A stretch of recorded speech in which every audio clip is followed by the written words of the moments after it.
नमस्कार दोस्तों, मेरा नाम बसंत त्रिपाठी और आप देख रहे हैं wifi study changing the way of learning.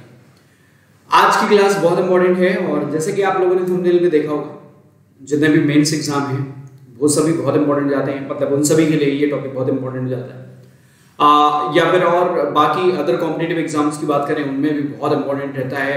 कई सारे क्वेश्चन यहाँ से पूछे जाते हैं। बेसिकली अगर आप देखें तो पिछले सेशन की अगर हम बात करें तो वहां पे हमने स्टेटमेंट एजम्पशन कराया था और एक लंबा गैप हो गया, तो उसके लिए क्षमा करिएगा। रीजन ये कि सबसे खतरनाक वाला जो समस्या बीमारी चल रही है उससे मैं थोड़ा परेशान हो गया था और अभी तो करंट टाइम में ठीक हूँ, इम्प्रूव कर रहा हूँ जल्दी ही। मतलब प्रॉब्ली मंडे से मैं आप सब लोगों को बोलूंगा कि प्रॉब्ली क्या कंफर्म है, मंडे से मैं लाइव आना स्टार्ट कर दूंगा और एक नया शो लेके आ रहा हूँ लाइव में, जो कि बेस्ड होगा मेंस को लेकर। मतलब जो भी करेंगे, हालांकि प्रीलिम्स का तो पार्ट उसमें रहेगा ही रहेगा, जो क्लैरिकल का प्रीलिम्स लोग करने वाले हैं उसका तो रहेगा ही रहेगा, साथ ही में वो मेंस लेवल तक जाएगा। तो उसके लिए तैयार रहना और बहुत जल्दी मतलब मंडे से ही हम लोग ये स्टार्ट करने वाले हैं। आप सभी लोगों से एक रिक्वेस्ट है, BD10 यहाँ पे आपको दिख रहा होगा मेरा रेफरल कोड, जिसको आप सभी लोगों को यूज करना है जब भी आप प्लस का कोई सब्सक्रिप्शन लेते हैं। और मैं एक बात और आपसे फिर से बोलूंगा, प्लस का सब्सक्रिप्शन लेना बेहद जरूरी है, क्योंकि अगर आप प्लस का सब्सक्रिप्शन ले लेते हैं तो आप सभी लोगों की प्रिपरेशन प्री लेवल से लेकर मेंस लेवल तक की आगे जितने भी एग्जाम्स आपके आने वाले हैं वो सारे के सारे कवर हो जाते हैं। और दूसरा जो अहम पॉइंट है वो ये है कि इस जगह पे बसंत त्रिपाठी नाम से अनअकैडमी पे मैं आपको एजुकेटर के रूप में मिल जाऊंगा। उस ऐप को अगर आपने अभी तक डाउनलोड नहीं किया हुआ है, डाउनलोड जरूर कर ले और वहां पे मुझे फॉलो जरूर कर लीजिएगा। सेशन को आगे बढ़ाएंगे, अभी तो प्रीमियर चल रहा है, लेकिन मैं आपको ये बात बोलता हूँ कि मंडे से ये आपको जो है वो लाइव मिलेगा सेशन। और लाइव में मंडे से जब स्टार्ट करेंगे 6 PM का टाइम आप लोग नोट कर लीजिएगा। 6 PM लाइव चलेगा, ये ध्यान। और ये किसके लिए चलेगा? Mains plus pre. Basic target जो होगा वो मेंस का होगा, प्री और बाय डिफॉल्ट उसमें कवर हो जाएगा। और अब असली तैयारी आपकी स्टार्ट होने वाली है। अगर आपको लगता है कि आपकी प्रिपरेशन जो है प्रीलिम्स लेवल की हो गई है तो आप मेंस लेवल की करने की जरूरत है, तो आप सभी लोगों से बोलेंगे ये वाला session 6 PM Monday to Friday बोलना। आगे बढ़ते हैं, कुछ और इंपॉर्टेंट इन्फॉर्मेशन है। यहाँ पे आप देख सकते हैं मेरा यूट्यूब का शेड्यूल है और अब ये सारी चीजें प्रॉपरली लाइन अप हो जाएंगी। 6 PM live wifi study bank exam वाले चैनल पे, जिस पे आप अभी ये वीडियो देख रहे हैं। सब्सक्राइब जरूर कर लें, क्योंकि सब्सक्राइब कर लेंगे तो यहाँ पे जो क्लास चलती हैं उसका नोटिफिकेशन आप तक पहुंचेगा। मंडे से लेकर फ्राइडे ये दिया हुआ है। और 9 PM पे प्रीमियर जस्ट पजल, ये बहुत इंपॉर्टेंट है अगर आप मेंस की तरफ जा रहे हैं। इनफैक्ट प्रीलिम्स में भी पजल का बहुत ज्यादा रोल आता है और अगर आप पजल कर लेते हैं तो नो डाउट आप जो है आधे से ज्यादा एग्जाम को क्रैक कर चुके होते हैं। आई कैन से कि 60% you have already done if you have done puzzle. Okay? Any examination of banking, ठीक है ना, चाहे वो प्रीलिम्स हो या फिर मेंस हो। अब यहाँ पे ट्यूसडे, थर्सडे और सैटरडे लिखा हुआ है। मैं आप सभी लोगों को बता दे रहा हूँ, ये पूरे मंडे से लेकर सैटरडे तक सभी 6 दिन आपको मिलेगा। Monday to Saturday daily 9 PM, ये ध्यान रखेंगे। और ये कारमा आज से ही स्टार्ट हो रहा है।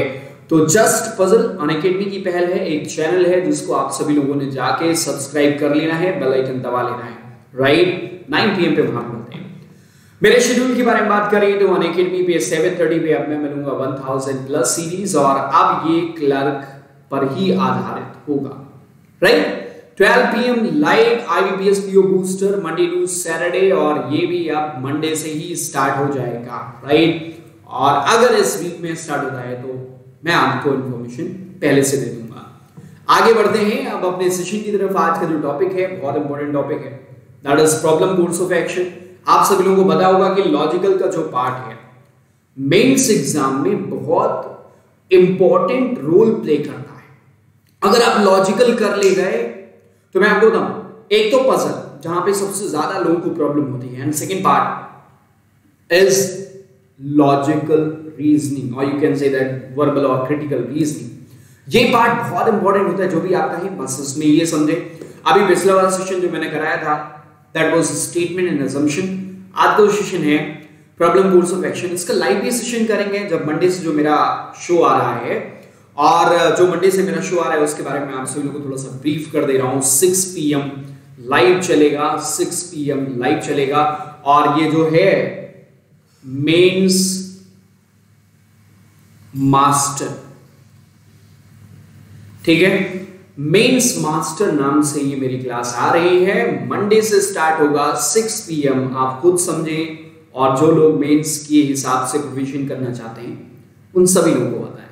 दूसरा, कई बार लोग सोचते हैं कि मेरे तो प्रीलिम्स में डाउट है तो क्या मैं मेंस के लिए जाऊं? ऑफ कोर्स जाना चाहिए, आपको मेंस की प्रिपरेशन करनी चाहिए, क्योंकि अगर आप मेंस लेवल की प्रिपरेशन कर लेते हैं देन ऑफ कोर्स आपका जो प्रीलिम्स लेवल का होता है वो डिफॉल्ट निकल जाता है, ठीक है। तो अभी आपके पास IBPS RRB के मेंस लगे होंगे, उन सभी लोगों को और बता भी देना सभी लोगों को, राइट। और दूसरा, जो क्लैरिकल का प्रीलिम्स है या फिर IBPS का प्रीलिम्स के IBPS के मेंस के बारे में बात करें, PO का एग्जाम आपने दे दिया है, अभी उसका मेंस का एग्जाम आगे आएगा, तो अभी से प्रिपरेशन स्टार्ट कर देते हैं, क्या पता और आगे फेब और मार्च तक आपको SBA और इन सभी की वैकेंसीज भी देखने में मिलेंगी। चलो आगे बढ़ते हैं। ये जान लीजिए प्रॉब्लम कोर्स ऑफ एक्शन, ये एक बहुत इंपॉर्टेंट टॉपिक है। प्रॉब्लम कोर्स ऑफ एक्शन जैसा ही नाम आप पढ़ेंगे तो आपको समझ में आ जाना चाहिए। जैसे मैंने असम्पशन को बहुत लेमैन लैंग्वेज में मैंने आपको बताया था, वैसे अगर असम्पशन की बात करें तो उसमें बहुत ही ज्यादा वो टर्म्स ऐसे ही इस्तेमाल होते हैं, जैसे प्रेमाइसेस हुआ, ये सब सारी चीजें, तो उस पे ना जाते हुए मैं ऐसे समझाने की कोशिश करूंगा। आज मैं एक फ्लो चार्ट भी आपको बना के दिखाऊंगा, जिसको अगर आप रख लेते हैं अपने पास तो नो डाउट जितने भी प्रॉब्लम कोर्स ऑफ एक्शन से रिलेटेड क्वेश्चंस होंगे वो इजीली आप डील कर ले जाएंगे। तो प्रॉब्लम कोर्स ऑफ एक्शन में सबसे पहले आपको एक प्रॉब्लम दी जाएगी, माफ करिएगा, फिर उसके बाद कुछ सजेस्टेड कोर्स ऑफ एक्शंस दिए जाते हैं, एक समस्या आपको बताई जाएगी और उसके लिए कुछ सजेस्टेड कोर्स ऑफ एक्शन दिए जाएंगे।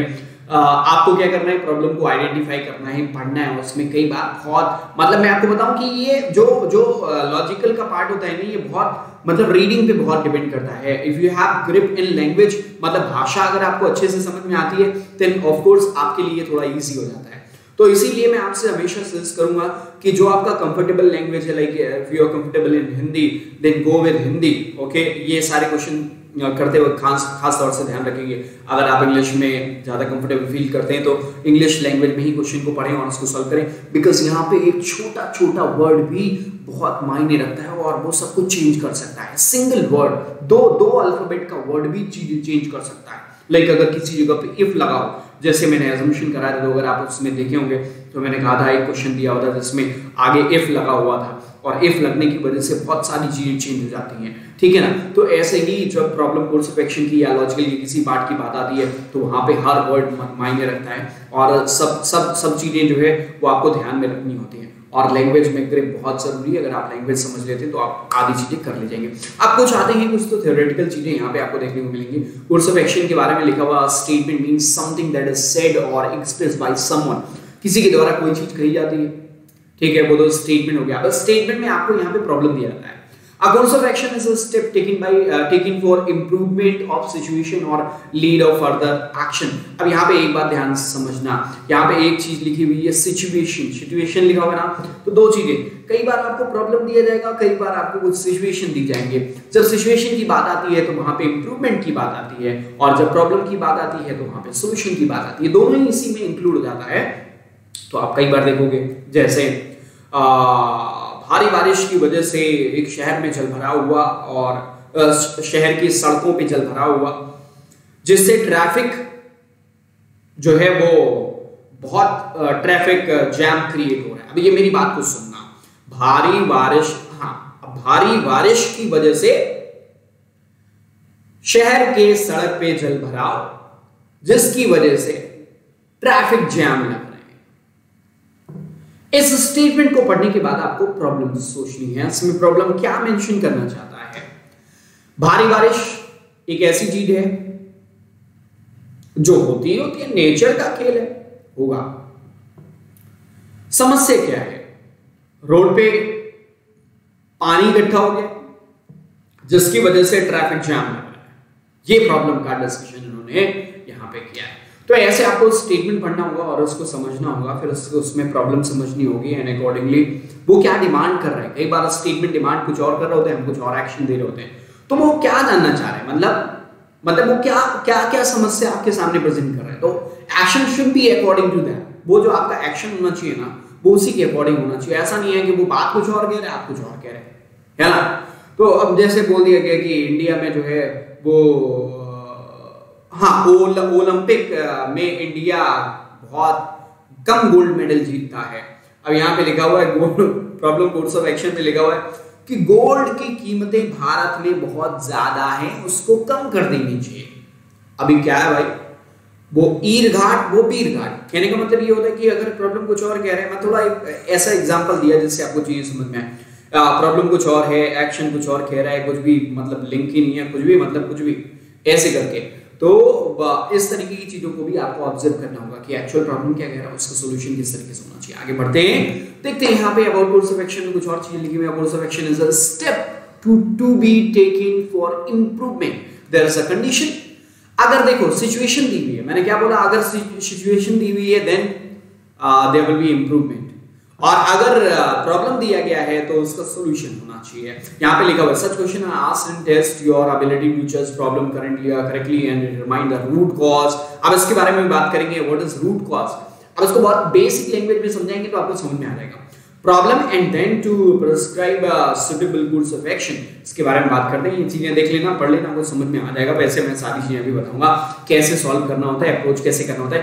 पहली चीज यहाँ पे इन्होंने लिखी है, हालांकि मैं आपको एक और तरीका बताऊंगा। ये तो बुक वाली लैंग्वेज है, राइट ना, ये बुक वाली लैंग्वेज है। आई टेल यू कि कैसे एक फ्लो चार्ट में आपको दिखाऊंगा, जिसको अगर आप ध्यान से कायदे से देख लेंगे ना तो डेफिनेटली आप उसको कर लीजिएंगे। What is written first, where the present situation depends upon a problem and the suggested course of action gives solution।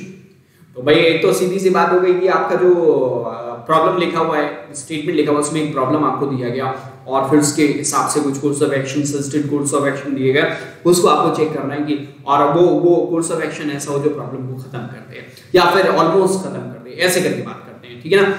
दूसरा यहाँ पे एक लिखा हुआ है second, where the presented situation depends upon a single fact not a problem just a situation.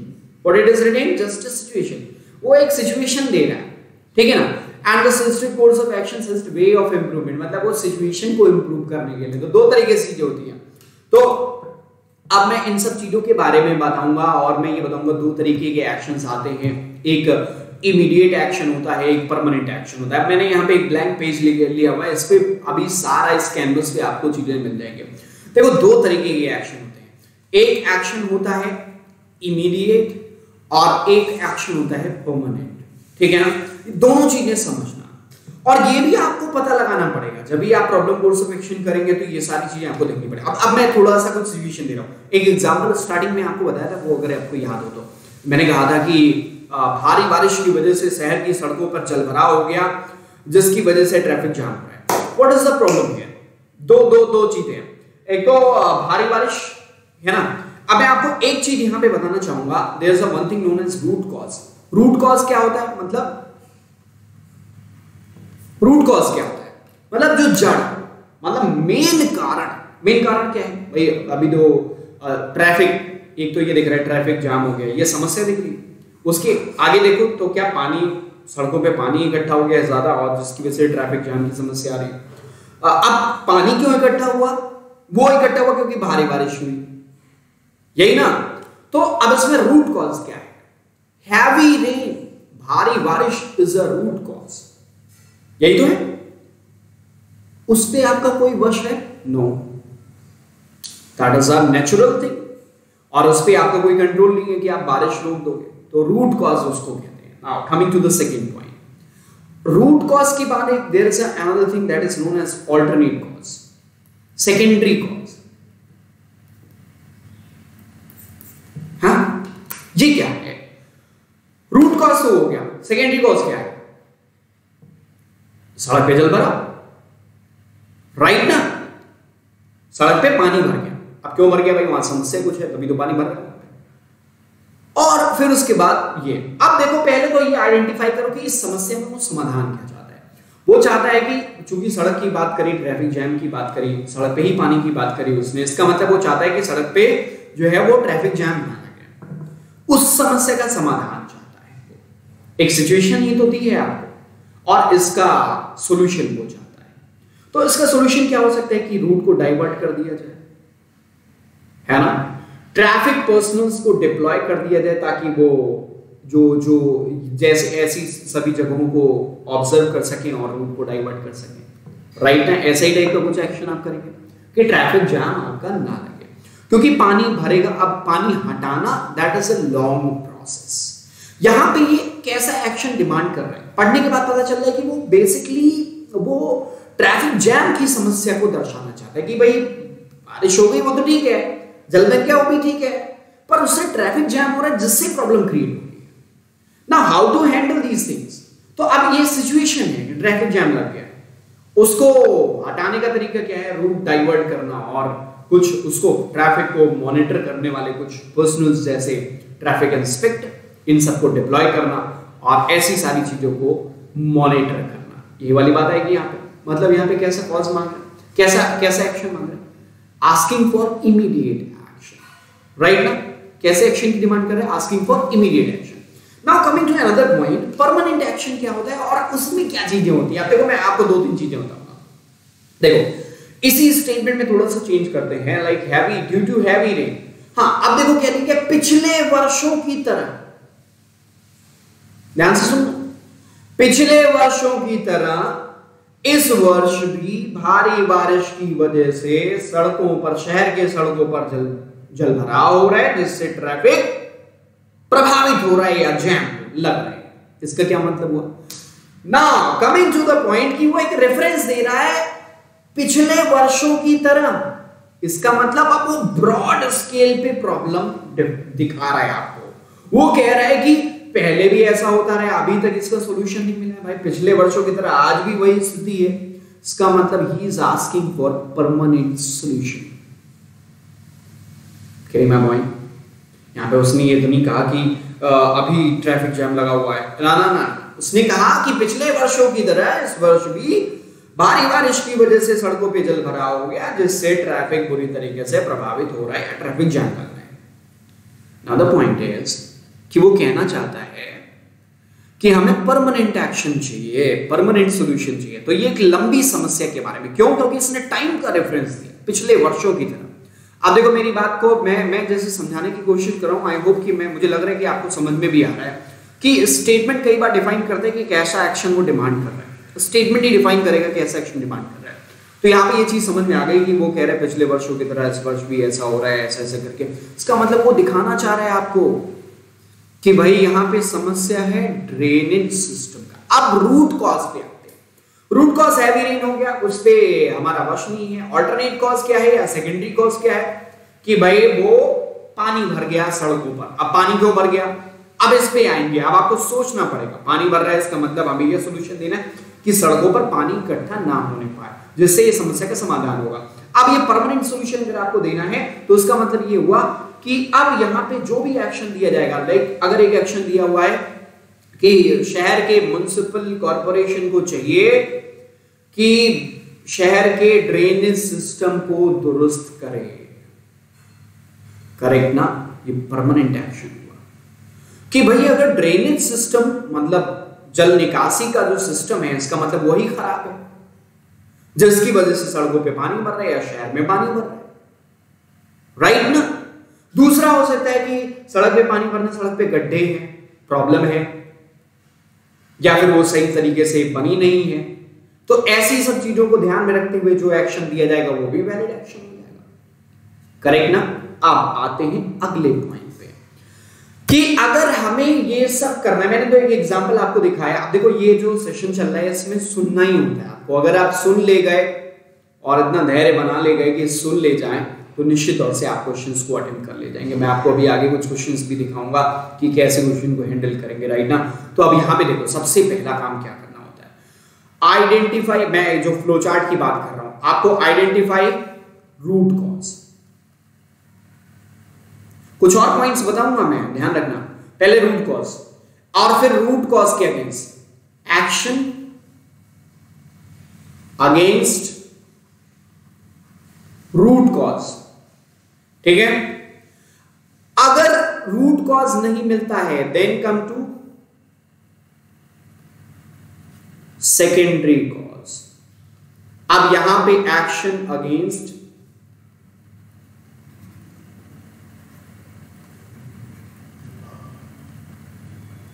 ठीक है, तो पहले तो ये देखना है, स्टेप नंबर 1 है, ये नहीं मिला, अगर रूट कॉज पे, जैसे यहाँ पे भारी बारिश पे तो आपका कोई वश नहीं है, that was the root cause, उस पे आपका कोई नियंत्रण नहीं है, उसको रोक नहीं सकते, that is the natural thing. तो इसका मतलब ये हुआ, then you have to look for secondary cause, ठीक है ना। तो सेकेंडरी कॉज के अगेंस्ट आप एक्शन लेंगे, this is the step number 2, right. अब अगर यहां पे भी एक्शन लेना भी पॉसिबल नहीं है, तब क्या करना होगा? अब यहां पे अगर एक्शन लेना पॉसिबल है तो ये आपका सजेस्टेड कोर्स ऑफ एक्शन होगा, दैट इज ओके, ठीक है। अगला पॉइंट, अगर ये सेकेंडरी कॉज के अगेंस्ट भी एक्शन लेना पॉसिबल नहीं है, अब एक चीज होती है कि सेकेंडरी कॉज बोले या फिर इमीडिएट कॉज बोले, एक यहाँ पे एक और चीज आती है इमीडिएट कॉज, है ना, तो वो भी होता है, इसी चीज को कहते हैं सेकेंडरी कॉज को इमीडिएट कॉज कहते हैं। अब देखो तीसरा पॉइंट क्या आ गया, अगर इसके अगेंस्ट भी एक्शन लेना नहीं आया, नहीं पॉसिबल है, then coming to the third step, what is third step? है प्रिकॉशन ऑब्लिक अवेयरनेस। ये वाला पॉइंट बहुत इंपॉर्टेंट है, मैं अब आपको बता रहा हूं। मान लो बोला गया कि लोग इनकम टैक्स देने में कतराते हैं, there is a problem mention, कई सारे कारण हो सकते हैं, चलो मान लिया, अगर कोई एक कारण आप पकड़ ले जाए, उसके अगेंस्ट एक्शन ले लेते हैं। अब भाई हर किसी का इंडिविजुअल रीजन हो सकता है, लोग क्यों नहीं दे रहे, क्यों नहीं ये करना चाह रहे, तब यहां पे क्या आएगा, अवेयरनेस देना लोगों की, जो आप टैक्स देते हैं वो टैक्स आपके बेनिफिट के लिए ही होता है, वो आपके ही डेवलपमेंट के लिए, कंट्री के डेवलपमेंट के लिए होता है, राइट। अब आप एक एग्जाम्पल पे आओ, जीता जाता एग्जाम्पल, आपने देखा होगा इनकम टैक्स रिटर्न भरी, ऐसा एडवर्टीजमेंट चलता है, that is known as awareness. Pulse polio का अभियान चला, और पोलियो एक बड़ी समस्या थी, बाकी कंट्रीज में खत्म हो चुका था, अपने पास समस्या रह गई थी, कुछ बचा हुआ था, तो एक मुहिम चलाई गई गवर्नमेंट के द्वारा। तो वहां पे क्या किया गया, लोगों को अवेयर कराया गया, लोगों के अंदर पोलियो को लेकर या इस पोलियो ड्रॉप जो वैक्सीनेशन था उसको लेकर मिसकंसेप्शंस आ गए थे, लोग अलग अलग तरीके से अफवाहें उड़ा रहे थे उसके बारे में।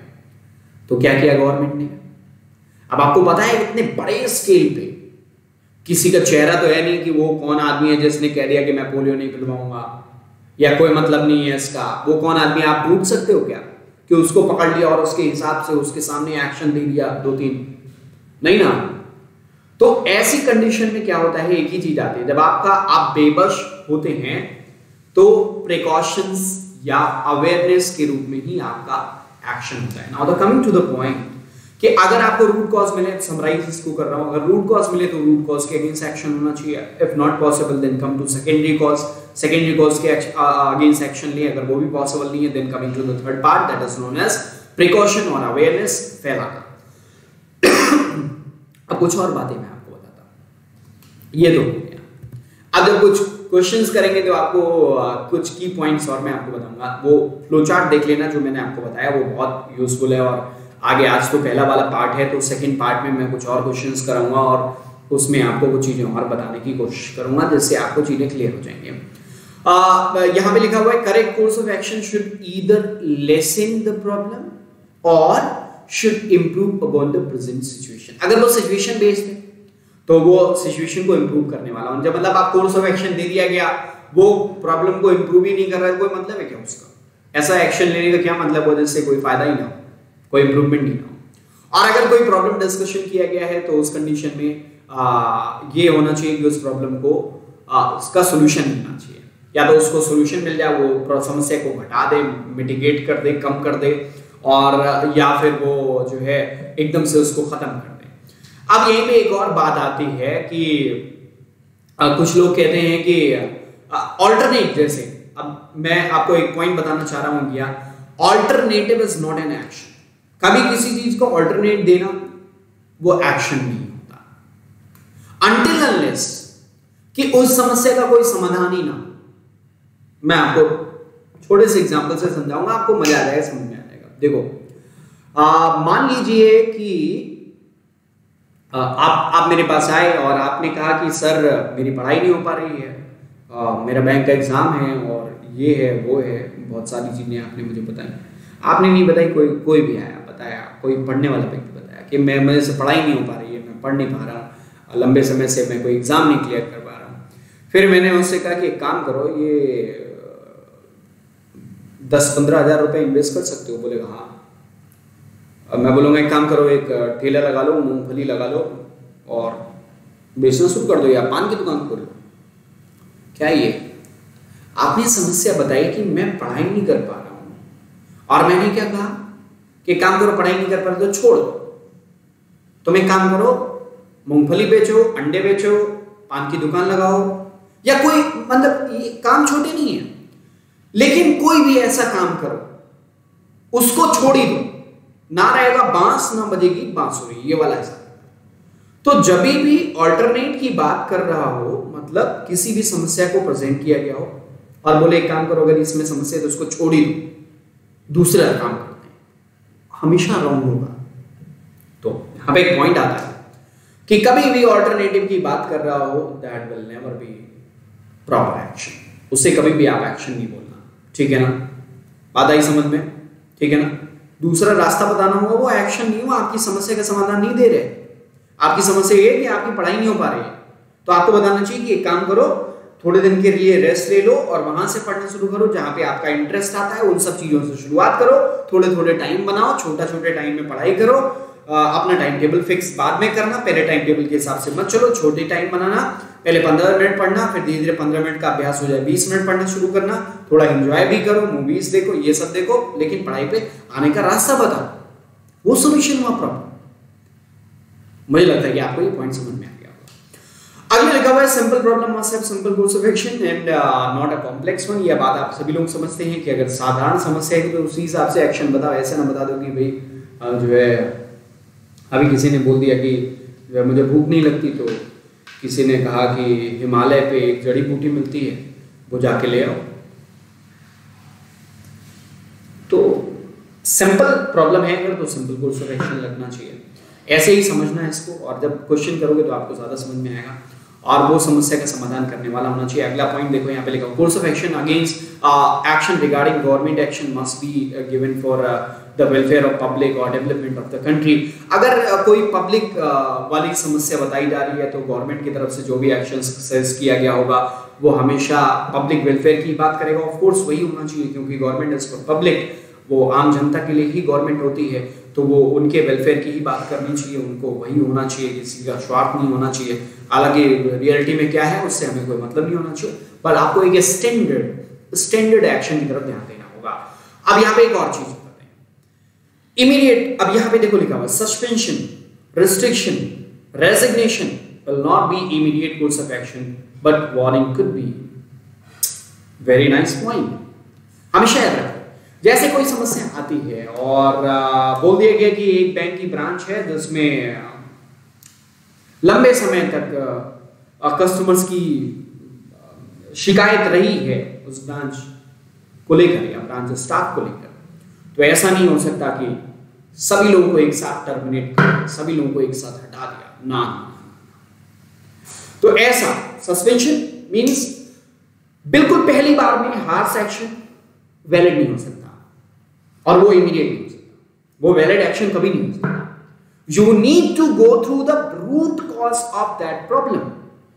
I mean, you have to go to identify the root cause of the problem. Who's responsible for that? ठीक है ना, कि कौन है वो व्यक्ति जो रिस्पॉन्सिबल है, देन आइडेंटिफाई करेंगे क्यों ऐसा हो रहा है, वो ऐसा क्यों कर रहा है, फिर उसके बाद एक्शन की बात आती है, उसको वार्निंग देना और फिर एक्शन। तो यहाँ पे बहुत सही बात कही गई है, harsh action, suspension, restriction, resignation will not be immediate course of action but warning could be। ये पेनाल्टी टाइप की जो चीजें होती हैं, किसी को पनिश करने वाली जो चीजें होती हैं, वो ऐसे एक्शन के बारे में बात कर रहे हैं। उम्मीद करता हूँ ये चीजें आपको समझ में आ रही होंगी। आगे चलता हूँ, अब कुछ क्वेश्चंस हम लोग देखेंगे, स्टैंडर्ड ऑप्शंस दिए जाते हैं। ये ऐसा if only course of action one follows, तो पहला मार्क करेंगे, सेकंड फॉलोज सेकंड मार्क करेंगे।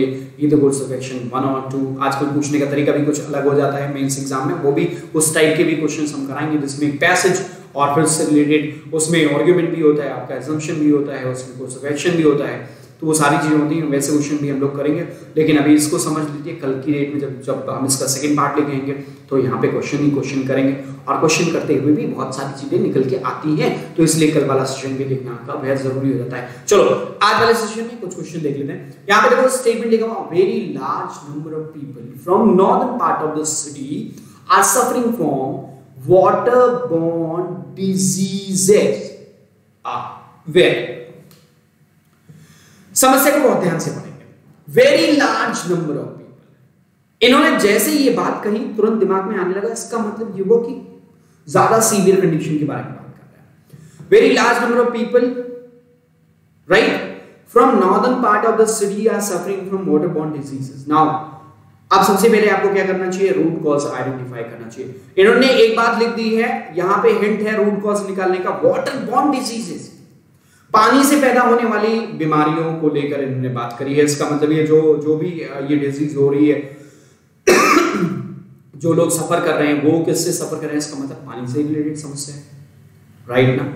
किस जगह पे, ये वाले हिस्से में, कहां पे, वो ये नॉर्दर्न पार्ट में। अब मैंने आपसे कहा था कि alternative is not an action, right ना, पर यहां पे ऑल्टरनेटिव की बात नहीं करें। अब गवर्नमेंट, यहाँ पे पहले कोर्स ऑफ एक्शन की तरफ चलते हैं। सब कुछ पढ़ लिया ना आपने, पहला कोर्स ऑफ एक्शन पढ़ते हैं, अपने आप आपको चीजें समझ में आ जाएंगी, और जितनी बातें मैंने बताई हैं वो चीजें आपको दिखने लगेंगी। देखो, the municipal authority should advise people living in the area not to use water supplied through pipeline for drinking purpose. हाँ ठीक है, सही जा रहे थे, लेकिन इस कोर्स ऑफ एक्शन में फ्लॉ क्या है, क्या समस्या है, ये क्यों नहीं सही है, मैं बोलूंगा ये कोर्स ऑफ एक्शन गलत है। हाँ ऑफ कोर्स वाटरबोर्न डिजीज है, ठीक है ना, तो उसका मतलब ये हुआ कि इसका मतलब वाटर में, पानी में वहां गंदगी है। सबसे पहली बात, रूट कॉज क्या आ गया, पानी की गंदगी, पानी में कोई समस्या है, और वो कौन सा पानी है, सप्लाई का वाटर है, जैसे कि यहां पे लिखा हुआ है, The municipal authority should advise people living in the area not to use water supplied through pipeline for drinking purpose। कैसे मालूम, देखो यहाँ पे पहले स्टेटमेंट में आता हूं, very large number of people from northern part of the city are suffering from waterborne diseases. ठीक है, अब उस शहर में, शहर है तो आप कैसे, ये तो चलो ठीक है, एक जनरल आइडिया होता है कि शहर है तो वहां पे पाइपलाइन वाला ही पानी आता होगा, सप्लाई वाला ही पानी, ये कैसे कह सकते हैं आप। लेकिन हाँ ये कह ले सकते हैं क्योंकि लार्ज नंबर पीपल बीमार पड़ रहे हैं। इसका मतलब कोई एक ऐसी चीज है जो पानी है वो एक ही जगह से, उसका सोर्स एक ही है, तो बहुत चांसेस हैं कि वो सप्लाई वाटर, राइट। अब सप्लाई वाटर को आप बंद क्यों, इसका मतलब वो अगर सप्लाई वाटर का पानी यूज करें, इसका मतलब ये हुआ कि सप्लाई वाटर आप बंद नहीं कर सकते। पाइप वाला वाटर बंद कर देंगे तो भाई वो आप पानी की तो जरूरत पड़ेगी ना पीने की। तो ये कोर्स ऑफ एक्शन वैलिड इसलिए नहीं हो रहा है क्योंकि अगर आपने ये एडवाइस किया है तो आपको ये भी बताना चाहिए कि आप जो है, सबसे पहली बात तो रूट कॉज पे, मतलब गंदा पानी अगर पाइपलाइन में आ रहा है तो पाइपलाइन के पानी का चेक होना चाहिए, और फिर उसके हिसाब से उस पर एक्शन होना चाहिए, उसकी सफाई या जो भी जरूरत हो उसको करना चाहिए, पहली बात। दूसरा, अगर आप एडवाइस देते हैं तो आपको बताना चाहिए कि ये पानी ना इस्तेमाल करके there should be an alternative. आपने देखा होगा रोड पे जब कंस्ट्रक्शन का वर्क चलता है, हैवी कंस्ट्रक्शन वर्क चलता है, तो आप देखते हैं एक सबवे बनाया जाता है, देखा है कि नहीं देखा है, एक आपको ऑल्टरनेट व्यवस्था बोलते हैं इसको, ये ऑल्टरनेटिव नहीं है। आपने देखा होगा अगर किसी हाईवे पे मेजर कंस्ट्रक्शन का वर्क चल रहा होगा तो आपको साइड में एक साइड लेन बना के दे देते हैं, वो बताओ सर्विस लेन जिसे कहते हैं। क्यों बनाने की जरूरत पड़ती है, सर्विस लेन बनाई जाती है इसलिए क्योंकि अगर इस पे कोई मेजर वर्क चलेगा तो ये ब्लॉक ना हो, दूसरा रास्ता रहे, क्योंकि वो तो जरूरत है, राइट ना।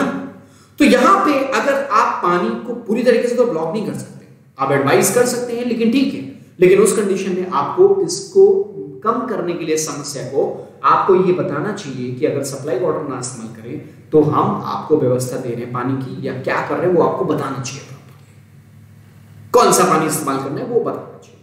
तो इसीलिए ये जो प्रॉब्लम है, ये कोर्स ऑफ एक्शन जो है इसको मैं वैलिड करते नहीं बोलूंगा, और आपको भी लग रहा होगा कि ये वैलिड नहीं है। First one is wrong. Coming to the second one, the local hospitals should be put. हाँ अब देखो, बहुत सारे लोग, ये पता चला अगर कि बहुत सारे लोग बीमार पड़ रहे हैं, तो एक तो ये एक्शन, ये बीमार पड़ रहे हैं भाई, तो उसका मतलब ये हुआ कि उस एरिया के हॉस्पिटल को अलर्ट पे करना चाहिए, तो बिल्कुल सही है। तो ये इमीडिएट एक्शन की जरूरत हुई, बहुत सारे लोग बीमार पड़ रहे हैं, इसका मतलब इमीडिएटली हॉस्पिटल जाना और उन सबका रखरखाव देखभाल करना, वो सारा उनका ट्रीटमेंट होना, वो बहुत जरूरी चीज है। That is a vital part right now. तो the local hospital should be put on high alert to tackle the emergency crisis situation. बिल्कुल सही है, ये एक्शन बिल्कुल वैलिड है। ये क्या है? That is a precautionary action. बात आई समझ में? जब आप कोई एक्शन लेते हैं तो जरूरी है जो पानी का जो प्रोसेस है उसको सही करना, दुरुस्त करना, और दूसरा पानी प्रोवाइड करना, साफ पानी करना, या पाइप में जो गंदगी है उसको साफ करना, ये सब करने में that is a process that will take a time. और मीनवाइल अगर ऐसी कंडीशन में बहुत सारे लोग बीमार पड़ रहे हैं तो इसका मतलब ये हुआ कि एक आपको प्रिकॉशनरी एक्शन लेना पड़ेगा कि इन लोगों को जो है वो कैसे दुरुस्त किया जाए, इनका ट्रीटमेंट के लिए क्या किया जाए। दो समस्याएं यहाँ पे बताई राइट ना, दोनों का सोल्यूशन। सेकेंड वाले में एक समस्या का समाधान दिया गया। पानी वाला सोल्यूशन जो उन्होंने दिया है कि उसको अवॉइड करना चाहिए, एडवाइस दिया, बिल्कुल अवॉइड करने वाली बात आपने कही, लेकिन आपको साथ में यहाँ पे बताना चाहिए था कि फिर क्या करना है, क्योंकि जरूरी नहीं कि हर किसी के पास सप्लाई वाटर के अलावा दूसरा ऑल्टरनेट अवेलेबल हो। समझ रहे हैं मेरी बात? चलो सेकंड वाला सही हो गया। अगला, despite all the efforts by the government 30 cases of polio were reported in state X as the parent of those children remained uninformed on this drive against polio. Now coming to the point, इस वाले statement में problem आप समझिए। Despite all the efforts by the government ने तो सारी कोशिश करी। 30 cases of polio were reported in state X, 30 cases मिले। As the parents of those children, ये जो 30 केस मिले हैं, इनके पेरेंट्स को पता ही नहीं चल पाया कि पोलियो का जो है वो ड्राइव चल रहा है। देखो यहां लिखा हुआ है, remained uninformed of these drive against polio. Very good. समस्या क्या है? अब तो चलो ठीक है, इन लोगों को पोलियो हो गया और आगे अब दो चीजें यहाँ पे, तो प्रिकॉशनरी एक्शन लेना चाहिए कि आगे ऐसी समस्या ना हो, ऐसी सिचुएशन आगे ना बने, इस तरीके का भी एक्शन यहाँ पे काम आएगा। और दूसरा, अब यहाँ पे एक एक्शन आता है कि ये समस्या का रूट कॉज पता करना और उस पर एक्शन लेना। आप अगर क्वेश्चन को ध्यान से पढ़ेंगे तो आपको पता चलेगा कि ये कहीं ना कहीं जो कम्युनिकेशन का गैप दिख रहा है, जिसको ये बता रहा है कि प्रॉब्लम ये रही है जिसकी वजह से 30 केसेस आए हैं। तो वो कौन सी प्रॉब्लम रही है कि वो अनइन्फॉर्म्ड रहे। बहुत सारे रीजन हो सकते हैं अनइन्फॉर्म्ड रहने के। इसका मतलब ये हुआ कि प्रॉपर अवेयरनेस नहीं डाली गई होगी, हो सकता है। अब अवेयरनेस डालना किसी और का काम है एंड उसको एग्जीक्यूट करना किसी और का काम है। लाइक डॉक्टर्स एग्जीक्यूशन का काम करते हैं, वो ड्रॉप देते हैं, वो वैक्सीनेशन करते हैं। यहां पे लिखा हुआ पहला, the strict action should be taken against the parents of children affected from polio. No, you can not say कि उन लोग को जानबूझकर उन लोगों को ये जो है उन लोगों ने इस पे ध्यान नहीं दिया या उन्होंने इंफॉर्मेशन नहीं दी। इसका मतलब ये होता है भाई, इंफॉर्मेशन ना मिलना एक अलग चीज होती है, पता है। अनअवेयर होना का मतलब क्या होता है कि आपके सामने वो चीज आई ही नहीं, ठीक है ना। तो स्ट्रिक्ट एक्शन उनके अगेंस्ट तो नहीं जाएगा। मैं कतई नहीं बोलूंगा कि उनके अगेंस्ट एक्शन जाना चाहिए। ये तो होगा कि वो अगर अनइन्फॉर्म्ड रह गए, इसका मतलब उनको इंफॉर्मेशन नहीं दी गई या उन तक नहीं पहुंची। तो इंफॉर्मेशन पहुंचाने वाले की गलती है, राइट ना। पहला वाला तो गलत, ठीक। Coming to second, strict action should be taken against the doctors administering polio drops in the state. A strict action should be taken against the doctors administrating polio drops in the state. कैसे कह सकते हो कि इनके against action लेना चाहिए? भी मैं बोलूंगा इनकरेक्ट है, क्योंकि डॉक्टर्स का काम है पोलियो ड्रॉप अभियान को इंप्लीमेंट करना, अवेयरनेस डालना। That is a different thing, right ना। तो एक्शन उनके अगेंस्ट होना चाहिए था, ना कि इनके अगेंस्ट। ये वाला भी एक्शन क्या हो गया? गलत हो गया। आगे बढ़ते हैं अपने अगले वाले क्वेश्चन पे। यहाँ पे जो तीसरा क्वेश्चन है, और कल की डेट में हम कुछ और क्वेश्चन करेंगे तो और बहुत बारीकी चीजें, बहुत छोटे छोटे पॉइंट्स कुछ और आपको समझ में आ जाएंगे। क्या लिखा हुआ? स्टेटमेंट लिखा हुआ, several passengers were stranded at the airport, and as all the flights had to be cancelled due to severe snowfall for the third consecutive day. Now coming to the point, what is the root cause? मतलब देखो क्या लिखा, कई सारे passenger were stranded at the airport as all the flights had to be cancelled due to severe snowfall, बहुत heavy snowfall, third consecutive day, लगातार तीसरे दिन हैवी स्नोफॉल की वजह से सभी जो है वो कैंसिल कर दी गई फ्लाइट्स, जिसकी वजह से कई सारे पैसेंजर्स वहां पे एयरपोर्ट पे ही फंस गए। अब तो फंस गए, ये सिचुएशन है। रूट कॉज जो है वो स्नोफॉल है, नेचुरल के एलिमेंट ही है, उसके अगेंस्ट आप एक्शन ले नहीं सकते, वहां पे प्रिकॉशनरी मेजर ही आपको लेना पड़ेगा। तो प्रिकॉशनरी मेजर लिया गया कि फ्लाइट्स को रोक दिया। अब उसकी कॉन्सिक्वेंसेस क्या हुए कि बहुत सारे लोग जो एयरपोर्ट पे पहुंच चुके थे और उन लोगों में क्या हुआ, वो लोग जो है वो वहीं पे फंस गए। ठीक है, तो अब दो तीन एक्शन यहाँ पे आ सकते हैं। एक तो आगे ऐसी समस्या ना हो उसके लिए अवेयरनेस डालना, ठीक है ना। दूसरा, जो ऑलरेडी फंसे हुए उनके लिए जो है सुविधा मुहैया कराना, उनका ध्यान रखना। ये दो एक्शन हो सकते हैं, प्रिकॉशनरी मेजर हो सकते हैं। और बाकी लोगों को जो आगे आने वाली सिचुएशन है जिसके बारे में आपको नहीं पता या हो सकती है, उसके लिए पहले से प्रिपेयर रहना और लोगों को अवेयर करना। ये एक्शन तो करेंगे ना। तो यहाँ पे क्या लिखा हुआ, all the flight should be immediately resume. कैसे? रूट कॉज, भाई देखो ये तो बिल्कुल अगेंस्ट हो जाएगा ना। ये तो एक तरफ आप बता रहे हैं कि हैवी स्नोफॉल है और जिसकी वजह से फ्लाइट्स को रोका जाना, तो ये तो नहीं कर सकते, इम्पॉसिबल। अब इसको कहते हैं कि किसी, अब मैं आपको एक पॉइंट यहां बता, कोई एक्शन अगर आप ले रहे हैं ना, तो अगर एक एक्शन लेने पे दूसरी बड़ी समस्या या उससे बड़ी समस्या या उसी लेवल की समस्या अगर खड़ी हो सकती है, तो वो एक्शन इनवैलिड हो गया। क्या मतलब है ऐसे समाधान का कि एक तरफ देखो वैसे होता है कि पाइप फटी, अगर खेतों में काम किया होगा, तो मैं तो किया हूं, मैं रहा हूं, तो क्या होता था कि ऐसे पानी चलाया तो एक जगह पे छोटा सा लीकेज हुआ, उसको बंद कर दे, मारा फटाक से दूसरी जगह लीकेज है। तो एक जगह बंद करना, तो दूसरी जगह अगर खुल गया तो कोई मतलब नहीं है उसका, वो एक्शन इनवैलिड हो गया। एक समस्या का समाधान देने में अगर दूसरी जगह समस्या क्रिएट हो सकती है, तो वो कतई वैलिड नहीं होगा, राइट ना। तो ध्यान रखेंगे यहाँ पे वही चीज है। आप फ्लाइट्स रिज्यूम कर देंगे तो जो फंसे हुए उनको लिए तो समस्या का समाधान हो जाएगा, लेकिन कैसे हो जाएगा? पता चले भाई प्रिकॉशनरी मेजर ही तो है कि स्नोफॉल होने पे आपको फ्लाइट रोकनी है, नहीं तो कोई भी मिसहैपनिंग हो सकती है। तो ये गलत होता है। ध्यान रखेंगे किस बात का कि अगर आप कोई एक्शन लेते हैं और उस एक्शन लेने से दूसरी कोई बड़ी समस्या है उसी के समकक्ष या फिर सिमिलर प्रॉब्लम अगर क्रिएट हो सकती है, तो वो एक्शन कभी भी वैलिड एक्शन नहीं कहलाएगा, इनएप्रोप्रिएट एक्शन कहलाएगा।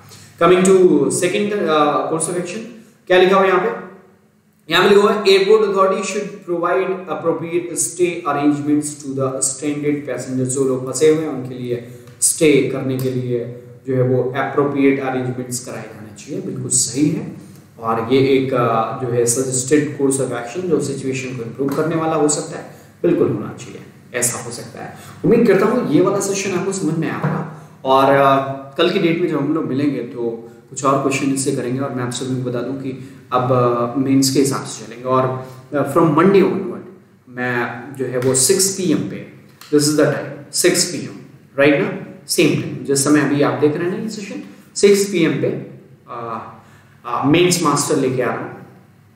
मेंस मास्टर ये चलेगा मेंस के हिसाब से पूरा, ठीक है ना। तो जब तक आपके मेंस के एग्जाम चलेंगे, सभी मेंस को कवर करते हुए चलेंगे। तो आप अगर प्रीलिम्स दे के बैठ चुके हैं तो मेंस के हिसाब से तैयारी करिए, और अगर आप आगे अभी एक प्रीलिम्स बचा हुआ है तो भी कोई दिक्कत नहीं है, ये आपको फायदा ही करेगा। मेंस तो आपको देना ही पड़ेगा, वो एक पड़ाव है, ठीक है ना। तो अगर, और दूसरा मैं ये भी कहता हूँ, मेंस लेवल की अगर आप प्रिपरेशन कर लेते हैं तो प्रीलिम्स लेवल की प्रिपरेशन अपने आप हो जाती है, हमेशा याद रखेंगे। और यहाँ पे इस सेशन के लिए कुछ पॉइंट्स लिखे हुए हैं, आई होप कि ये काम आप करेंगे जो आपसे पॉसिबल हो पाए। आज के लिए बस इतना ही, कल की डेट में मिलेंगे। कल फिर ऐसे ही एक प्रीमियर सेशन चलेगा, और फिर जब मंडे से आएंगे तो सब कुछ लाइव आपके सामने, आपकी बातें हम सुनेंगे, और आपको मैं चीज़ें बता रहा हूँ, और आपकी कोई क्वेरी होगी तो वहीं पे इमीडिएटली दुरुस्त करेंगे, और मेंस मास्टर स्टार्ट होने वाला है। तब तक के लिए अलविदा। Thank you so much watching this video. Thank you so much for your love and support. All the best, bye bye, take care, thank you.